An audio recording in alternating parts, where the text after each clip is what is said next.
Ang bundok na ito ay ang Mount Pulag. Ito ang ikatlong pinakamataas na bundok sa Pilipinas, kasunod ng Mount Apo at Mount Dulang-Dulang. Ito ay may taas na 2,926 meters above sea level at matatagpuan sa Benguet. Bakit marami ang dumadayo dito sa Mount Pulag? Marami ang dumadayo dito sa Mount Pulag dahil sa popular ang tuktok ng Mount Pulag sa nakakamanghang tanawin ng bukang liwayway na mistulang lumalangoy sa dagat ng ulap o itong tinatawag na Sea of Clouds. At masisilip din ang Milky Way Galaxy kapag madaling araw. Kaya sa videong ito ay samahan niyo akong puntahan ang pinakamataas na bundok sa Luzon at ang ikatlong pinakamataas na bundok sa Pilipinas. Walang iba kundi ang Mount Pulag. Paano ba pumunta ng Mount Pulag galing Metro Manila? Unang-una ay nag-search ako ng travel and tours sa Facebook at may nakita akong page na biyahe ni Ma'am Shi. So, nag-inquire ako kung magkano ang bayad sa travel package. Ang bayad ng travel package ay 4,500 pesos. Kasama na dito ang van papuntang Benguet at ang pabalik ng Metro Manila, then ang food and accommodation at ang medical certificate. Dito kami sa may Mall of Asia sa may harap ng Starbucks pinick up at 11 p.m. So before 11 p.m. ay nandun na kami mismo sa may parking area kung saan kami pipick upin ng van. Kasama ko pala sa aking adventure ang aking anak na babae. At exactly 11 p.m. ay umalis na yung van na sinakyan namin papuntang Benguet.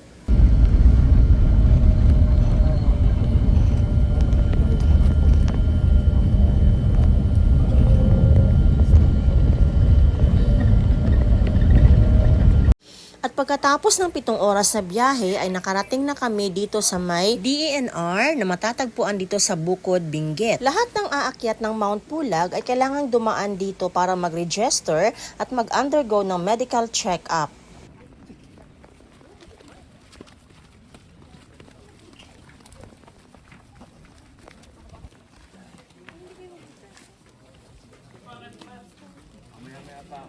Umakyat kami dito sa may second floor kasi dito gaganapin ang medical check-up. Pagdating namin dito sa may second floor ay kumuha kami ng form para fill upan namin at ito yung form for medical certificate.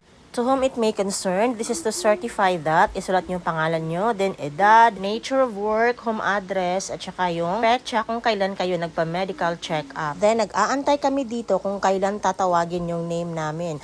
Pag tinawag na yung name mo, ay pupunta ka lamang doon sa may unahan, sa may table para kukunan ka ng blood pressure at saka heart rate. Yun lang naman ang kinukuha nila para ma-issuehan ka ng medical certificate para pwede ka makaakyat sa Mount Pulag. At nung natapos na kami kuhanan ng BP at saka heart rate, ay lumabas kami para kumain ng breakfast. By the way, dito pala kung saan kinandak ang medical check-up ay meron din silang kainan kung saan pwede ka dito mag-breakfast. Kaso nga lang medyo pricey yung mga ulam nila at saka kanin. After namin kumain ng breakfast ay dumiretso kami dito sa may DENR Visitor Center Station para mag-register at mag-attend ng orientation. Ito ang tinatawag na 30 minutes pre-climbed orientation. Na-require talaga ito ng taga-DENR sa lahat ng gustong umakyat ng Mount Pulag.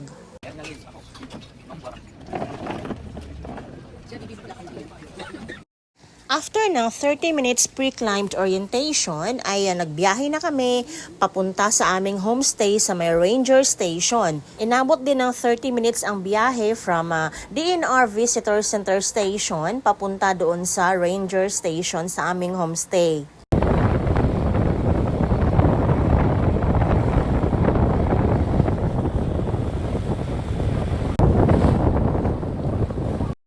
At after 30 minutes na biyahe, ay nandito na kami sa aming homestay dito sa biyahe ni Ma'am Shi. Ito yung itsura ng homestay sa labas mga guys. Ayan. Hindi na ako nakapag-video sa loob ng room namin kasi nakalimutan kong mag-video. Pero actually, 6 kami lahat doon sa isang room. May 3 double deck, kaya occupied naming 6 yung 3 double deck sa room. Kasama ko sa room ay yung kasama ko din sa tour package sa bahay ni Ma'am Shi. Dumating kami dito ng 10 a.m. pero pinapasok na kami sa loob ng room kasi bakante siya. Pero actually talaga 2 p.m. pa ang check-in sana. Pero buti na lang mabait yung may-ari. Pinapasok na kami, wala pang 2 p.m. So sobrang aga namin 10 a.m. mga guys. So wala kaming gagawin dito kundi mag-relax. Tsaka i-prepare namin ang sarili namin para bukas ng 1 a.m. ay magsimula na kaming mag-hike sa Mount Pulag. Dito pa lang mismo sa may homestay ay ramdam na ramdam ko na ang lamig mga guys. At sa pag-ikot-ikot ko dito sa may labas ng homestay ay namangha ako sa ganda ng view.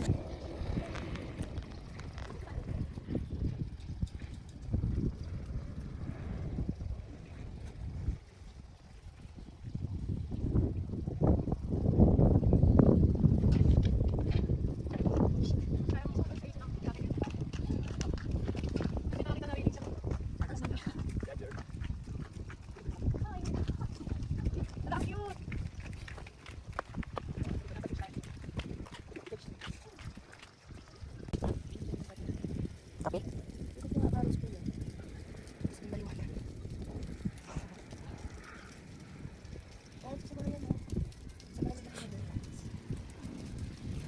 nag-record yung mga tao.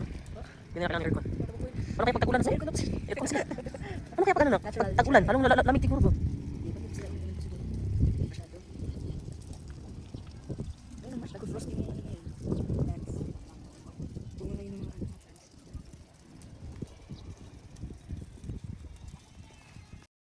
At 5 p.m. ay ready na yung dinner namin. So, free na yung food namin dito kasi kasama na siya sa binayaran namin sa tour package na 4,500 pesos. By the way pala, dahil sa pagtaas ng presyo ng gasolina ay nagtaas din ng price ang tour package. So, naging 4,850 siya instead of 4,500. So, biglang nagtaas ng additional 350 pesos ang biyahe ni Ma'am Shi. Kung gusto nyo palang pumunta sa Mount Pulag, ay ito yung Facebook page nila, Biyahe ni Ma'am Shi, tsaka may contact numbers. Pwede nyo pong kontakin yan kung sakaling gusto nyo pumunta dito sa Mount Pulag.